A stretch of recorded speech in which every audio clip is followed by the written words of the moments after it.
First of all, we all should generate proper attitude, Bodhichitta mindset, that we are going to listen to the teaching for the benefit of all Mother Sentient beings, so that we can implement the teaching practice for the benefit of all Mother Sentient beings. So that is the generating the proper attitude. So that the Khyentse's voice, the full bass, I think it's almost vibrating the house. I think if you have an equalizer, maybe you have to put the bass down.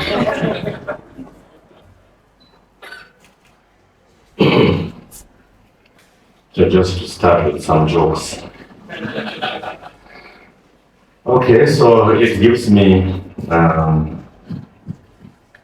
immense pleasure, very happy to read through this 7-point mind training. Actually, the particular supplication, the 7-point mind training, is composed by Jamyang Wangpo. And I received this maybe more than 40 years ago, a detailed teaching based on this from Kyabje Shechen Rabjam Rinpoche. And since then, I really like this aspiration so much. So for the last 40 years, I try to practice, or I try to read this supplication every day. And I don't know how much explanation that I can give or any use of that, but at least you will get the transmission that I received from Khyentse. And the reason why I'm saying I'm very happy to read this in particular places, because as you all know, the 7-point mind training actually originated from the land Indonesia, and from Indonesia, from Dharmakirti to Akisha, and eventually came to Bhutan. So since the land itself is very much connected with this practice, so it makes me very happy that we go through this together today here with you all. So it's almost like the teaching from Indonesia went up to Himalaya and went to Tibet. And since Tibet is very cold, it's frozen, and due to global warming, now it's melting and sort of coming all over the world, including Indonesia. Some professor made a comment like that. I thought it's very relevant, because the teaching of Buddha, many of them went to Tibet and then disappeared in like India and the rest of the world. Somehow in Tibet, the very much tradition, and not only the lineages, but the practice very much preserved in Tibet. So now it's sort of from Tibet again spreading all over the world. So I like that observation that got frozen in Tibet for many years. I think during that time, I think Guru Rinpoche's time, and until our master's time, the main goal of the whole Tibetan country is actually focused on bringing the Dharma into Tibet, translating and putting into practice. So this was kind of like the main goal of the Tibet as a country. And I think if you look in the world history, like in the Western country, they are more focused on kind of science development. and doing other things. Where in Tibet, we can, at one point, we can more or less say 20% of the whole population are lamas and monks and practitioners. So therefore, I think the tradition was really well preserved. And that's why our teachers, in my case, Kyabje Rinpoche, was best of the best of the whole population. Then they became like such a great practitioner. Example, the Brazilians, they all play football. So they come up with the 12 best football players, and they're the world's best football player. So likewise, in Tibet, we don't have a best football player, but we have the best teachers that come out. Because the whole, like I said, the whole country is focused on practicing and trying to achieve realization. So therefore, I think our teachers are the best of the best of those practitioners. So, I personally, and many of my generation, we are so lucky to meet those great teachers and receive such precious teachings and lineages. So we always feel very, very fortunate. So many of the lamas feel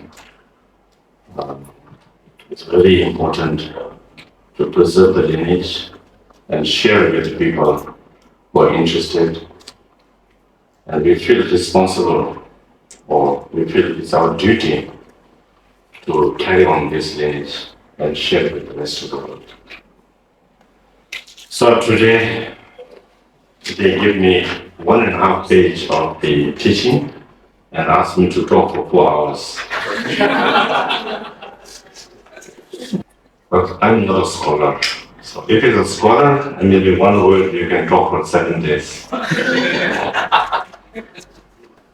So I feel that many of us, because I travel around a little bit, and I meet a lot of the Buddhists who are sort of became Buddhists, many of them became Buddhists. I meet people who sort of became Buddhists. And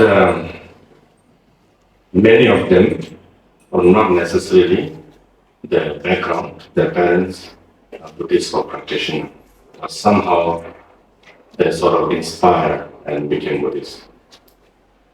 So many different reasons people become Buddhist.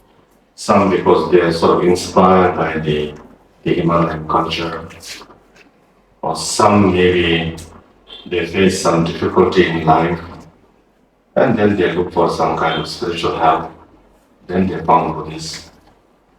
Or in some material world, because of some difficulty in business or something, then they think, oh, the Vajrayana has some kind of way to help in success in their business, so they become Buddhist. So the reason sort of attract into the Buddhism, each individual have many different ways or different reasons to become Buddhist. But I feel that all of them finding the authentic right path is not just by coincidence or accident. I think it has so much past accumulation of positive or some karmic connection, so that they finally find the right path, authentic to their lineages. I heard that Indonesia has 100 million population, out of which maybe hardly 3% they call Buddhists. And within that 3%, finding the right authentic lineage is very, very small.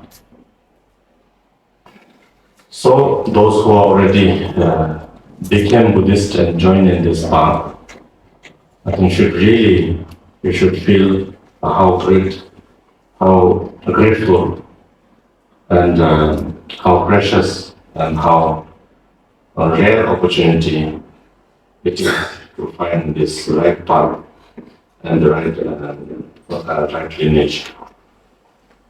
So that now, once you are in this path, then we have to make the proper use of this opportunity. How to make a proper use of this opportunity is try to practice properly. Put your mindset into the right kind of attitude or motivation, so that your mindset is on the right track towards our goal, ultimately enlightenment. So the mindset has to be on the right track. So first of all, as you all must have heard, the teaching of Buddha is the Four Noble Truths. So no matter is it whether you're Theravada or Mahayana or Vajrayana, no matter what path you take, I think we all have to somehow, within the framework of this Four Noble Truths, then we have to take the right kind of track, put our mindset into the right track. Also, the Buddhist philosophy of Buddha's teaching, it is now accepted by many in the Western world, where their background has no connection, historically no connection with the Buddha Dharma, but somehow they feel very much the Buddhist path is the right way. In my lifetime, I've witnessed the changes in the interest in Buddhism from the Western followers. I traveled with Khyentse Rinpoche, my grandfather, all around Europe and America when I was around 8 years old. And those days, people don't know much about Buddhism in the West. When we go in the street, many people thought we are Hare Krishnas. You know what Hare Krishna is? Okay.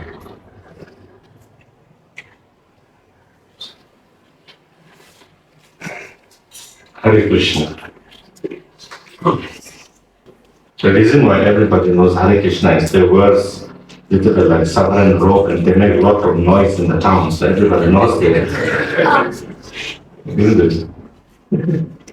Maybe most of you look very young, so maybe you don't know. There is a famous comic, children's book called Tintin in Tibet.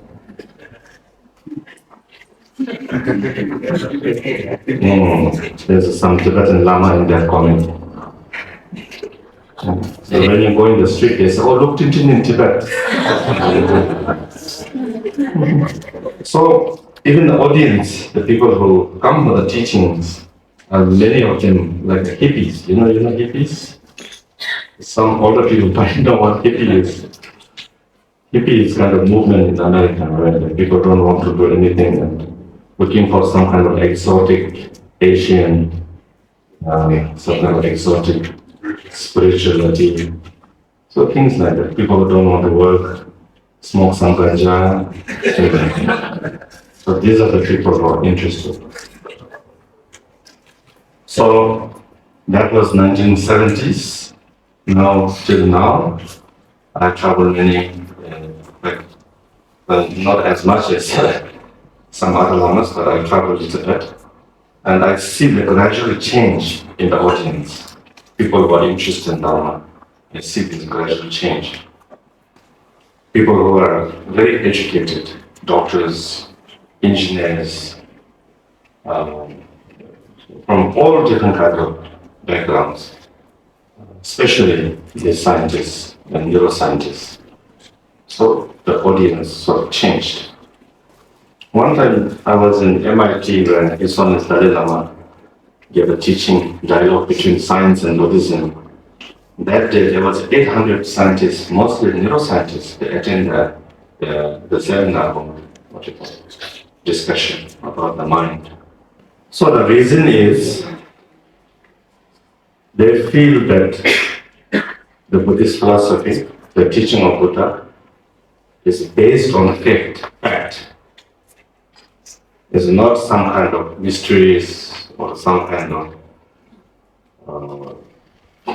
religion, blind faith or religion aspect. They feel it is kind of like a science of mind, based on fact, based on kind of, fact. So when you think of like Four Noble Truths, the first one is talking about the suffering of the samsara, which is very fact that we can all witness.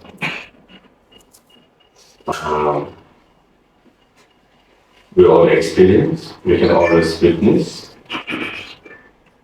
There's always a suffering. We feel that if you become more wealthier, it doesn't make you happier, doesn't make you less suffering. Even if you become more famous, even if you have a lot of Facebook followers, it doesn't make you happier, doesn't go away your suffering. There's always a suffering. So these are all kind of based on fact. So most of us who became Buddhists, because we experience some kind of dissatisfaction or dissatisfactory with the way we live and way we experience, so then we look for a way out of that. And that is the purpose that we joined Buddhism or joined the Dharma. And if some of us or some of you, if that's not the reason, if it's first you attracted to Buddhism, thinking with you will have a better success in life, then if that's only your aim, then we are not on the right track. So the reason why I'm saying is that to be on the right track, we have to have a sense of dissatisfactory with the samsaric world. Then if you can develop that in your mind, then you have a kind of good reason or right reason to join the Buddhist Buddha Dharma. So I think it's important that we should think in samsaric world, default of samsaric world.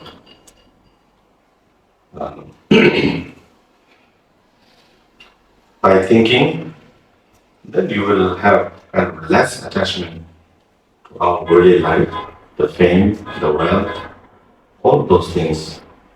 You see there's nothing really to be so attached to it. Doesn't really bring, you might have some kind of temporary kind of joy or happiness, but it doesn't really bring ultimate happiness. It always ends up in suffering. So I think we can just think about those things. And that's how you turn your mind, understanding of the suffering of the samsara.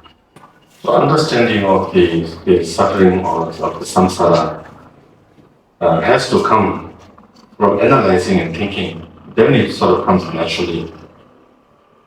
Without analyzing and thinking, without coming naturally, if you try to sort of force yourself saying, oh, it's not good, and that's not going to change so much. So usually I have one story, but I think I must have said that so many times. So I'm not going to use that story. But I like this Indian chapati, not that bread. I like very much. It smells good, and it's very good with curry. And yesterday I saw in some kind of Facebook page, the chapatis are made on a very dirty floor, and they're not using hand, they're using dirty feet. Because it's so much, so they're using dirty feet to make the dough. And then they're using some very dirty kind of butter like this they're making. So when I see that, now I don't feel like eating the chapati.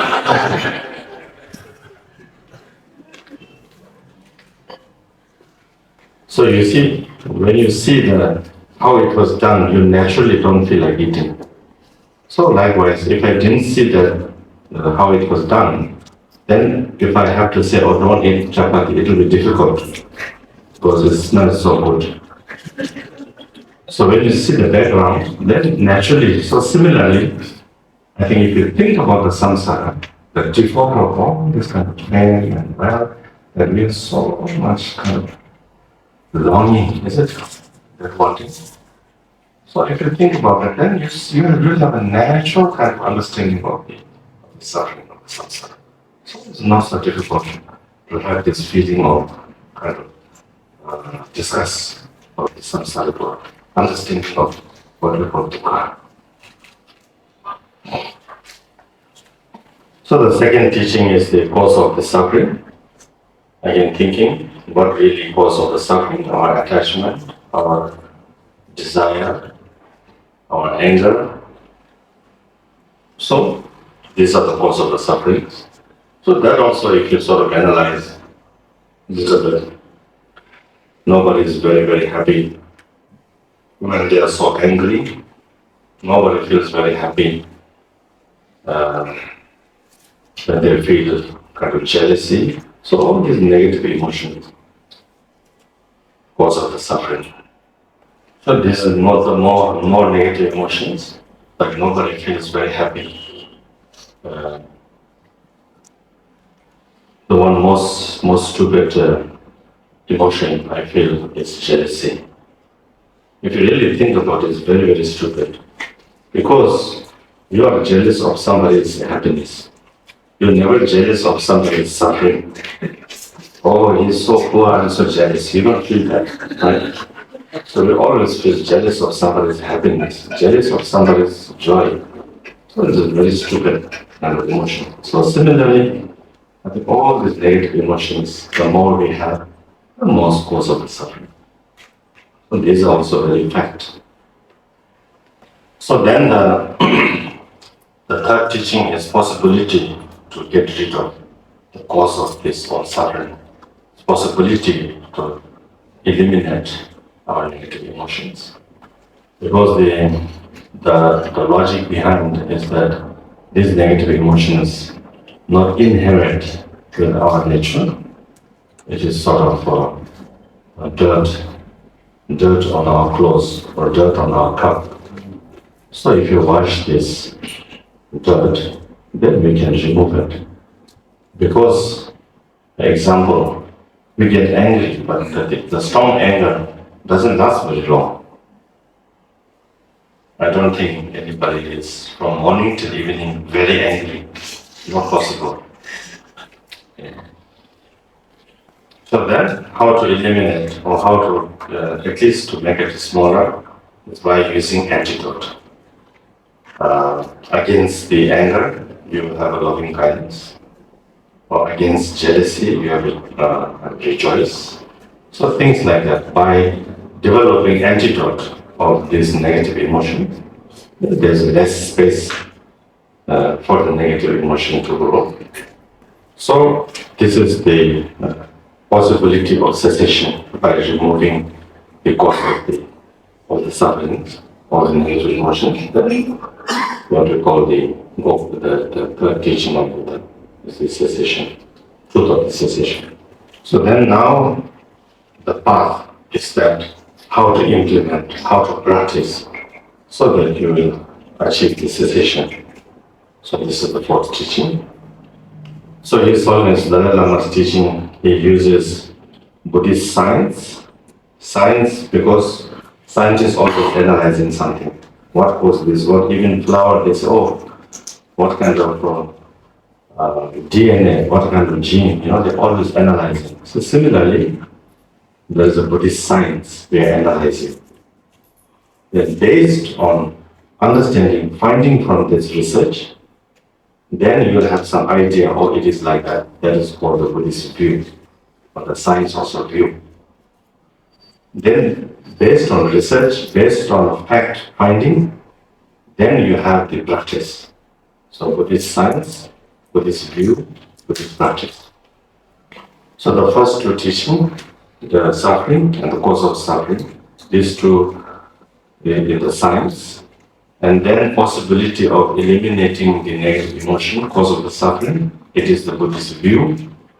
Then implementing the different methods or different practice, and that is the Buddhist practice. Yes. So when it comes to the path, then that's where all the the different teachings, maybe Theravada different way of teaching, Mahayana way of teaching, the Vajrayana way of teaching. The ultimate goal is to get rid of all suffering, to achieve the enlightenment or awakening mind. So then all the other teachings of the Buddha's different paths to fall into that category. So the whole teaching of Buddha, I think known as Tripitaka or Three Baskets. So this is all talking about how to deal with mind. Why so many teachings? Is because our mind is so complex, so complicated, not so simple. If you have just example Indonesia, you have 100 million people, have 100 million world, 100 million way of thinking due to their karma, due to their some kind of different cause and conditions. So our mind is in a way very, very complex. So therefore, the Buddha's teaching only about Tripitaka, 100 something, 108 volumes, all talking about mainly how to deal with your mind. So in this kind of mind training teaching, the 7-point mind training, I think there are also many mind trainings, teachings, like I said, which is originated from Indonesia. And later, many Tibetan masters, they sort of commented in different way of teachings, different kind of methods to read. So there are many different teachings. So the particular teaching, can you read the root text, verse 7 of the first verse? Yeah. From the beginning. You have been translated already?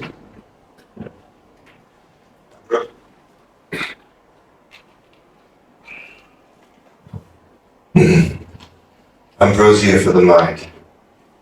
A prayer for the 7 points of mind training.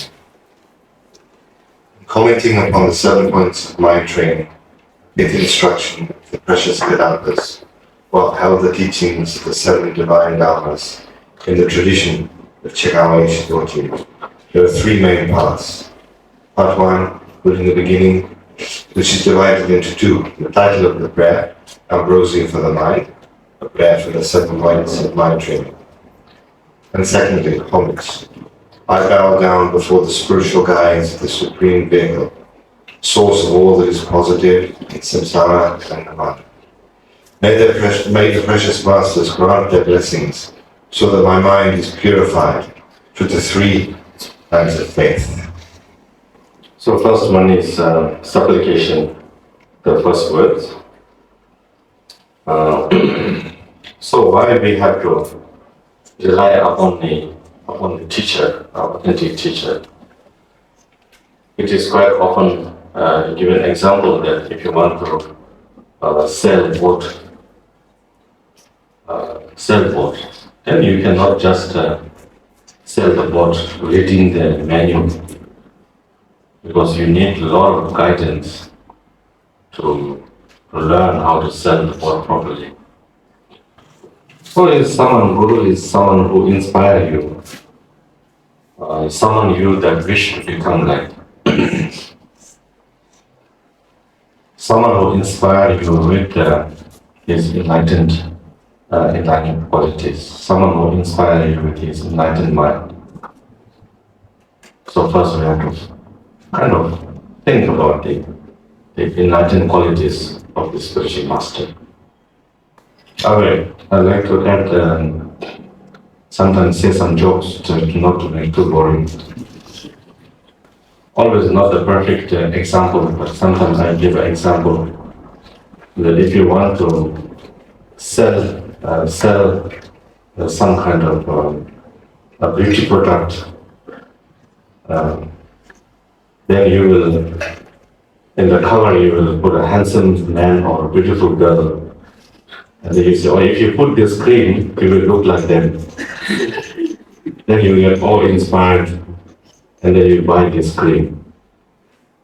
Or if you want to sell some kind of a protein shake, then you should show a guy with the 6 packs.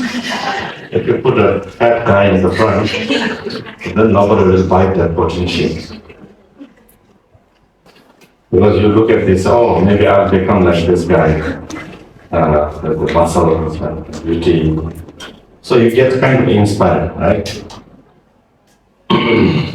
So when you see some authentic master who are totally free from all the negative emotions, who are free from desire, hatred, anger, jealousy, then you really feel so inspired, saying that, oh, I wish that I could be like him. Because this is a possibility that if you train our mind and practice, there's a possibility that we become like the authentic master. Not only that, there's possibility that we become Buddha. And then you want to become like that, Devadeva. Then when you find these qualities in authentic master, then you actually trust his teachings and his way, the way he teaches, his teachings and his methods, that you have fully trust that if I implement these teachings and these methods, definitely they achieve my goal. So here, when you talk about 3 different kinds of faith, Dharmakirti, first one, is inspired by his enlightened qualities. Devadeva, wishing to become like the teacher. Yichikateva, fully trust, saying that if I follow in his footsteps, follow in his teachings, I will definitely achieve my goal. Then ultimately, we don't want to turn back from that kind of path. So that is ultimate. Unreturning kind of faith, fully trust. So the Guru is very important, especially if we are following Mahayana and Vajrayana path, then it becomes even more and more important. So therefore, in the teachings, it always emphasizes on how important to really analyze before you rely upon the teacher.